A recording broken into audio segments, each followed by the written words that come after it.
Tibet adalah provinsi dari Republik Rakyat Tiongkok yang merupakan daerah otonomi khusus RRT yang juga diberi nama oleh Cina, yaitu Zhejiang. Tibet berada di pegunungan Himalaya yang sering dikatakan sebagai puncak dunia, berbatasan dengan Nepal, Bhutan, dan India. Mayoritas penduduknya adalah beragama Buddha dengan Lhasa sebagai ibu kotanya. Tibet dahulunya adalah sebuah kerajaan merdeka yang mengalami interaksi maupun benturan terutama secara politik dengan dinasti-dinasti yang ada di dataran Cina.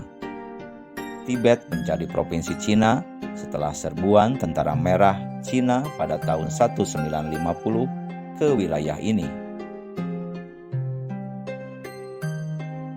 Salah satu aspek paling menarik dari dataran tinggi Tibet adalah kehidupan para biksu yang selalu tampak damai dan bebas dari pesona duniawi. Mereka bahkan menjalani kehidupan selibat, gaya hidup yang hanya dipilih sedikit orang. Selibat adalah gaya hidup tanpa pernikahan yang dilakukan karena alasan agama atau spiritual.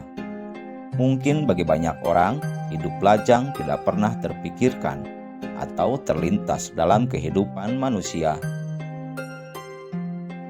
Namun sejarah menunjukkan bahwa ada komunitas dan orang yang memilih untuk melajang. Contoh yang paling kita ketahui adalah biksu Buddha, pendeta atau biarawati Katolik, pendeta Jain, dan beberapa sufi. Selibat dalam Buddhisme khususnya Theravada yang dikenal sebagai Brahmacharya, praktik menghindari aktivitas seksual untuk menjalani kehidupan yang bajik sebagai sarana untuk mengakhiri penderitaan dan mencapai pembebasan.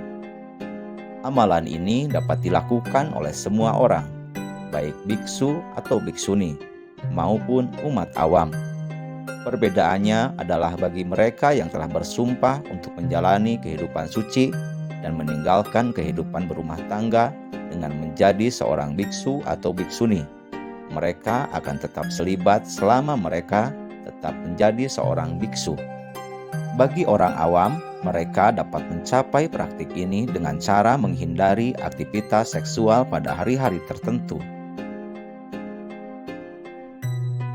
Kecuali beberapa aliran di Jepang dan Tibet, hampir semua aliran Sangha menjalani kehidupan selibat. Jadi, jika seorang biksu atau biksuni ingin menikah, dia hanya bisa melakukannya dengan membuka baju atau di luar komunitas Sangha.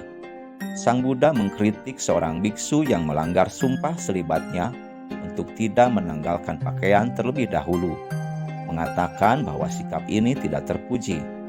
Di sisi lain, sikap memalukan ini mengurangi kepercayaan dan menimbulkan kecurigaan di antara orang beriman. Perlu juga ditekankan bahwa Sang Buddha tidak memerintahkan selibat bagi anggota Sangha karena ada sesuatu yang memalukan tentang seks. Tetapi karena nafsu indria itu sendiri adalah perbudakan untuk mencapai pembebasan. Mempraktikkan selibat dianggap sebagai cara yang efektif untuk melepaskan diri dari belenggu tersebut dan menjadi pilihan hidup bagi mereka yang bersungguh-sungguh. Juga dalam tradisi Theravada, biksu tidak diperbolehkan berjabat tangan dengan wanita dan sebaliknya. Yang Mulia Ajahn Fuang 1915-1986 dari Thailand berkata, alasan mengapa umat Buddha tidak mengizinkan biksu menyentuh wanita bukan karena ada yang salah dengan wanita, tetapi karena ada yang salah dengan biksu. Mereka masih memiliki ketidakmurnian mental, jadi mereka harus menghadapinya.